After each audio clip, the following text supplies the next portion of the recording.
Queridas, queridos lectores de Solo Sanborns, soy Paulina Vieites, estoy muy contenta de estar aquí en Charlas con Café, en la FIL Guadalajara, en la Fiesta de las Letras, estar aquí con las y los lectores que vienen a buscar libros, a desentrañar las historias, a encontrarse con los autores, y a mí me hace muy feliz estar conociendo a María del Mar Ramón. Me fascinó el título de esta novela y mucho más me gustó leerla. La memoria es un animal esquivo, publicada por H Literatura. Vean qué portadaza. Estás aquí desde Bogotá hasta Ciudad de México. ¿Dónde vives, querida María del Mar? Cuéntamelo más todo. Más lejos todavía. Yo vivo en Buenos Aires. Anda. Yo vivo en Buenos Aires hace muchos años.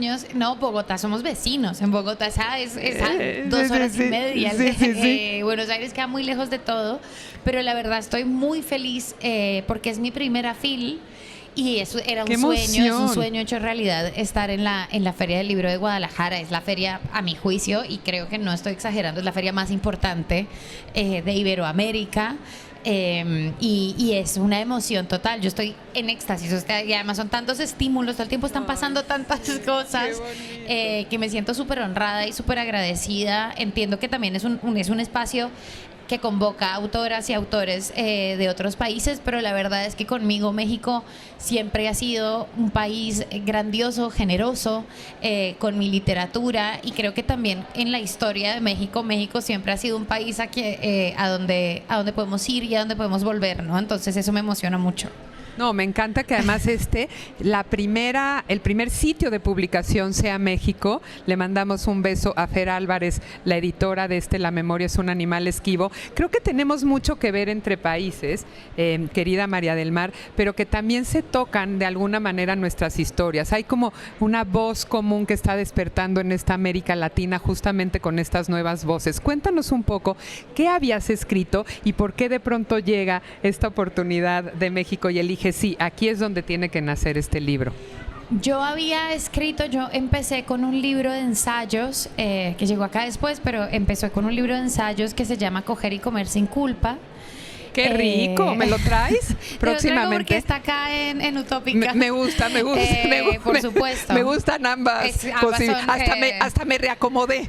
Espectacular. ¿No? Tráemelo además ahora. Estaba yo un poco atormentada con la historia de Juan Francisco y así de repente cuando me dices eso como que renací. Aparte ya son las 2 de la tarde, ya nos tenemos que ir a comer una tortita ahogada, una cosa así. Pero bueno, entonces, querida. Y yo empecé escribiendo ese libro, empecé publicando ese libro en realidad en el 2018 en Colombia. Después ese libro se publicó en Argentina, después siguieron como otros lugares, y después publiqué 2 novelas, La manada y Todo muere salvo el mar, también en Argentina y en Colombia. Yo muy decidida como y muy cansada de la no ficción y del ensayo, y con muchas ganas de explorar la novela y la novela como dispositivo y demás, muy emocionada. Y cuando llegó la posibilidad de publicar La memoria es un animal esquivo, yo tenía el manuscrito, y el 2024 a mí me habían invitado a publicar Coger y comer. No es que yo te invitaría a todos lados con Coger y comer, o sea, ¿qué les digo?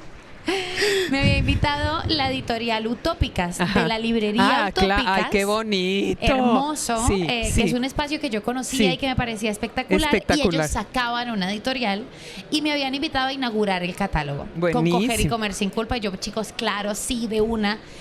Y el trabajo que hicieron fue tan hermoso, Luis y Marta, el trabajo editorial, el trabajo de difusión, el trabajo de reunión con personas, pero además la recepción fue tan bella, y de hecho yo había venido a Guadalajara, no a la FIL, pero sí a la ciudad, a presentar Coger y comer sin culpa, y yo había quedado tan emocionada y tan entusiasmada y sintiendo un reconocimiento y una cercanía. Yo vivo en Argentina hace muchos años, pero y yo dije como no, hay algo de este lugar que me hace sentir muy cercana a la cultura mexicana. Como a mí me pasó, te voy a decir en dónde. ¿En dónde? Muy mal en Bogotá. Sí, no está. Te voy a decir por qué, porque me enfermé horrible, querida. Es que el clima de Bogotá es terrible. No, pero no sabes qué cosa, ya me quedé enferma para siempre de la presión por Bogotá. porque además siendo ¿Para tan siempre? alto México, para siempre me tengo que tomar una pastilla, fue horrible. ¿Y se te detonó en Bogotá? Se me Pero es que detonó Bogotá está a tuvo que venir 2600. Jerry a Sí. rescatarme, fue una cosa como de angina de pecho, no, una cosa tremenda, pero Cartagena, querida mía, yo podría vivir reconcilió. en Cartagena, Bien. o sea, ahí me van a encontrar, muchachos, si me quieren buscar yo ahí Estoy en Cartagena. Qué cosa A más mí me pasa bella. eso, creo que con Puerto Escondido. Anda, ¿ves? Podemos intercambiar. Podemos intercambiar. Tú en Puerto Escondido, yo en Cartagena. Perfecto. Tenemos nuestro espacio y nos los vamos intercambiando en el año espectacular. para escribir, que solo nos dediquemos Así a escribir. que solo nos dediquemos a eso entre Ay, playa sí, y playa. a coger, comer y escribir, sin culpa alguna. Sin culpa. Entonces, esa fue un poco la historia de cuando a mí me contactan de Hachette. Ay, qué Y yo bonito. quería trabajar con Fernanda Álvarez, que es una gran editora, Ay, sí. y fue muy emocionante. Yo estaba muy emocionada y al mismo tiempo tenía mucho temor porque esta es una novela muy colombiana. Es mi primera novela tan colombiana, donde Colombia juega un papel tan importante, Uy, sí. ¿no? Como Colombia está presente todo el Sí, tiempo sí. en el Es acento. un personaje. Es un personaje. Y entonces yo dije, no, eso seguro le va a ir mal porque bueno, porque no, porque es demasiado colombiana y ahí Cuando sí. está bien escrito algo. Describe tu aldea y No. serás universal. Exactamente. La recepción en México ha sido preciosa y también eso que decías, hay una cultura latinoamericana. Hay una cultura de la familia latinoamericana, ¿no? Impresionante. Hay una idiosincrasia de la familia, sí. de estas cosas que no decimos, que decimos, de este vínculo como dramático de la familia, como intenso. Tormentoso, intenso. Tormentoso, ¿no? Sí. Que yo creo que compartimos totalmente. Totalmente. Y esto es, la memoria es un animal esquivo, es una historia súper intimista de los vínculos tan poderosos que sentimos con los nuestros, que no necesariamente nos hacen bien, pero lo más importante es cómo recordamos cada cual esa historia común. En este caso, la pérdida de una madre, la ausencia de un padre, el papel de una tía que viene a tratar de suplantar todo esto y a reconstruir un hogar, y la historia de la personalidad de cada uno, de Pablo, de Luciano, de Juan Francisco, de la interpretación que ellos hacen de lo mismo, y nos haces pensar inevitablemente, querida María del Mar, en lo nuestro, ¿no? Como yo recordaba las historias de cuando iba, no sé, a un club con mi hermana y le empezó a contar mi hermana y yo, eso no tiene nada que ver con lo que vivíamos, o no sé, y es eso, ¿no? Ahora, la elección que hace también como segundo punto, o sea, primer punto ese, háblanos de eso, y segundo punto es la elección que hace cada cual de con qué se queda de eso que vivió y qué hace con ello. Lo que pasa es que yo tengo hermanos, como tú. Yo me llevo muy bien con mis dos hermanos. Tengo una hermana menor y un hermano mayor.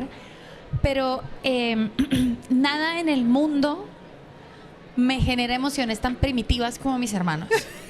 Yo no peleo con nadie como peleo con mis hermanos. Yo no me río con nadie como me río con mis hermanos. Fíjate qué bonito, ¿no? porque Como es la máxima confianza, ¿no? Es Sí. una cosa, eso, Sí. pero es reflexiva, ¿no? Es Sí. una cosa como en la que todos los vínculos con los hermanos son muy infantiles. Uno vuelve a ser un niño, es como y casi que te das como palmadas, ¿no? Como una Exacto, cosa. zapes, como decimos en Claro, México. zapes.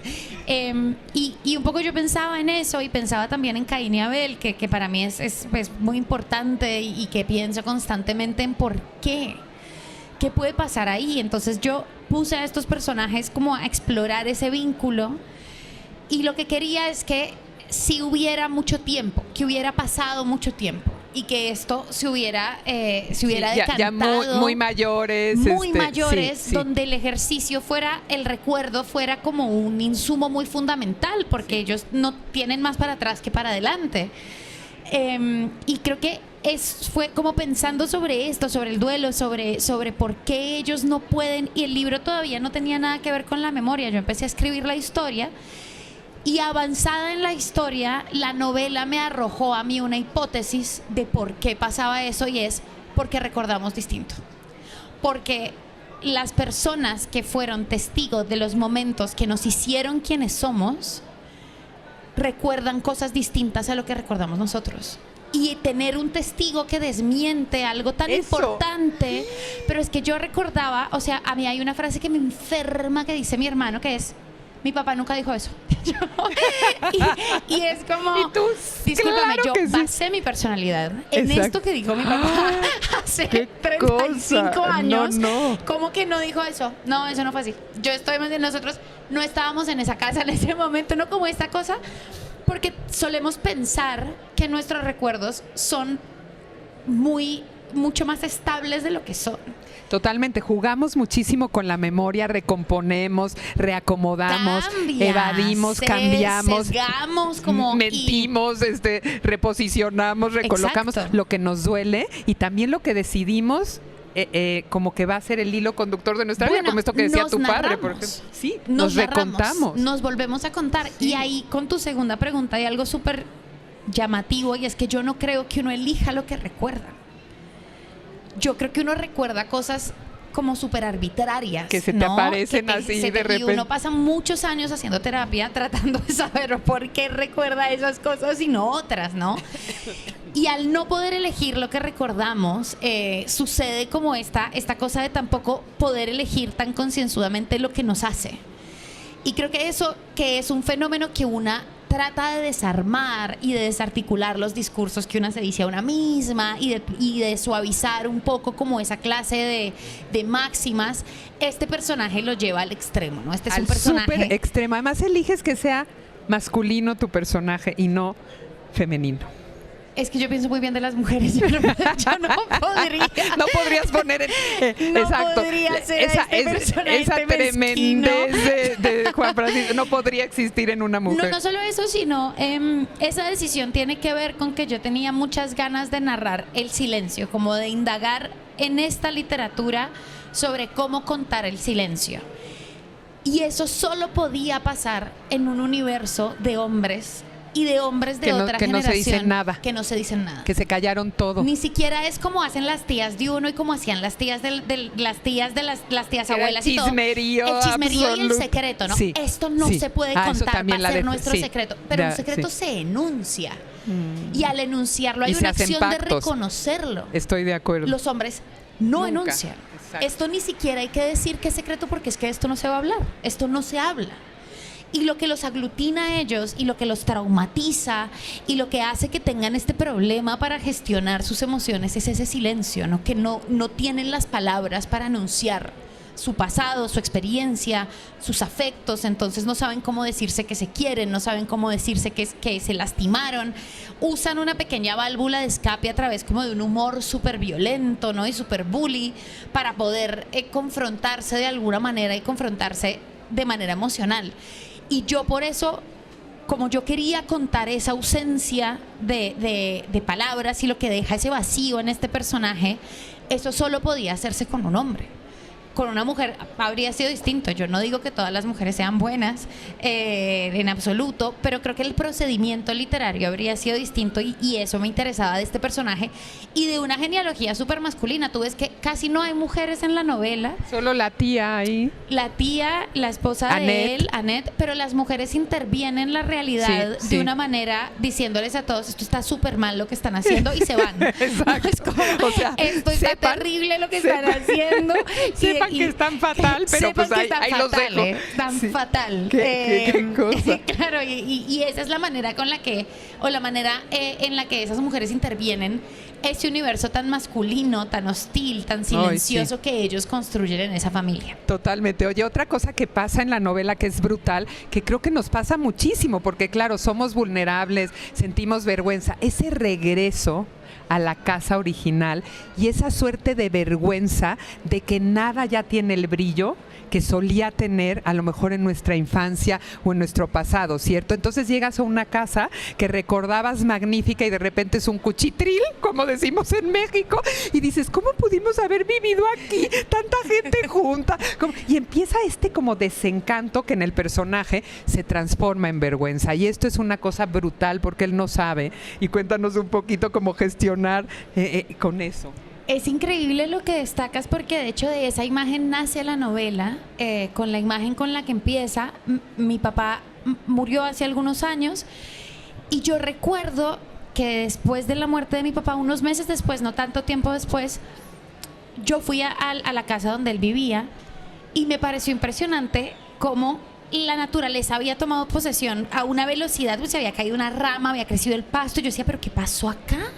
Claro, y era como el pasto no se cortaba solo. Me di cuenta de que había una representación muy gráfica de un habitar el mundo con respecto a la manera en la que domamos la naturaleza y la mantenemos un poco a raya, y ese es un testimonio de nuestro peso en el mundo. ¡Qué fuerte eso! Y me di cuenta mirando ese pasto crecido entre unas tejas que mi papá ya no estaba más en ese mundo, ni en esa casa, ¿no? Y que esa casa iba a ser retomada, no demolida, sino retomada por esta fuerza natural, porque eso también tiene algo muy bello del duelo y la naturaleza, y es la naturaleza va a abrirse paso, ¿no? No estaremos acá, pero y eso el mar seguirá, exacto, y eso a mí me genera como cierto alivio, pero yo pensaba en eso, ¿no? En esa casa y en ese paso del tiempo, y también en esa pérdida del brillo, que también es como una pérdida de la inocencia. Total. Y estos personajes que ya no están, y cómo los lugares también son las personas a las que amamos, que cuando no están ahí el lugar pierde toda gracia, no solo con la infancia, sino con todo lo que es ocupar un espacio. Y esa imagen me persiguió por mucho tiempo, y yo la pensaba y la pensaba y la pensaba y la pensaba, y ahí fui como articulando un poco, claro, yo quiero que este hombre vuelva, que este sea un hombre mayor, que vuelva por la muerte de su hermano, y que esta casa también sea casi que la metáfora y la representación del trauma, ¿no? Como que hay una cosa, porque uno nunca es indiferente a la casa de su infancia. Uno jamás. Tú te debes saber el número de tu casa de la infancia. Yo me sé el de la casa de mi infancia, que no tengo hace más de 20 años. Totalmente. No pienso en ese número, no lo puedo discar, pero es 860-8773. O sea, es un número que me sale. Claro. Porque ahí se fija gran parte de quienes somos, ¿no? Oye, y creo que esa casa funcionaba así. Se parece mucho. En nuestro caso es 55, 57, 56, 54. Ah, Imagínate, era el número de la casa. O sea, ¿cómo se me va a olvidar eso? No, es imposible, es imposible, pero como tú dices, ¿no?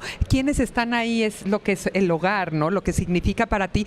Pero también siento que en esta novela, justo esto que dices de los personajes masculinos, impiden eso, impiden como ese honrar, ese recuerdo, por lo contrastante que es, justamente quiénes fueron, quién fue Pablo, cómo se despidió de la vida, quién es él. Es siempre a veces como esta lucha de fuerzas, ¿no? Como por acomodar las memorias para que vivan en paz, para que esos espacios de nuestra infancia y nuestro pasado puedan habitarnos en paz.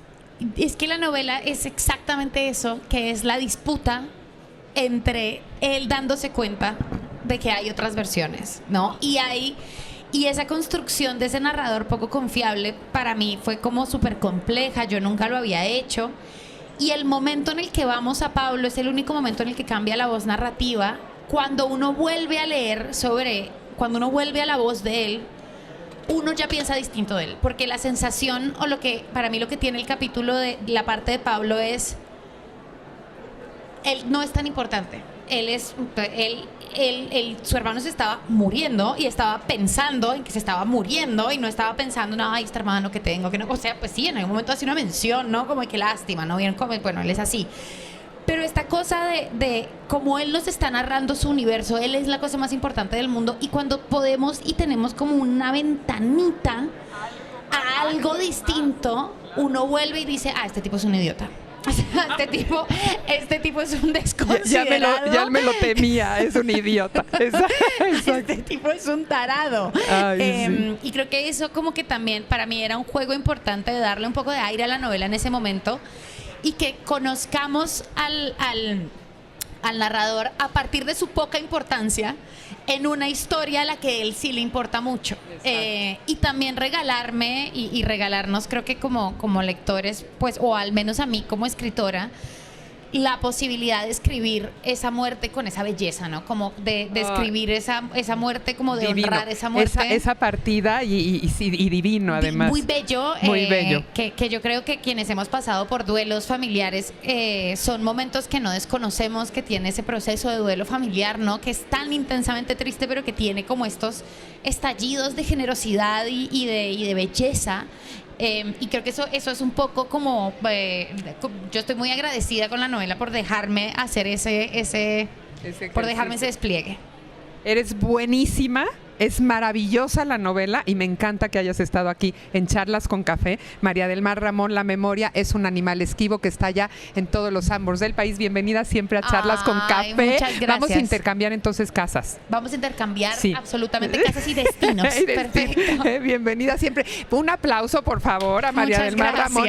Y además que se note que tenemos esta audiencia maravillosa. Laura, todas, gracias por estar aquí.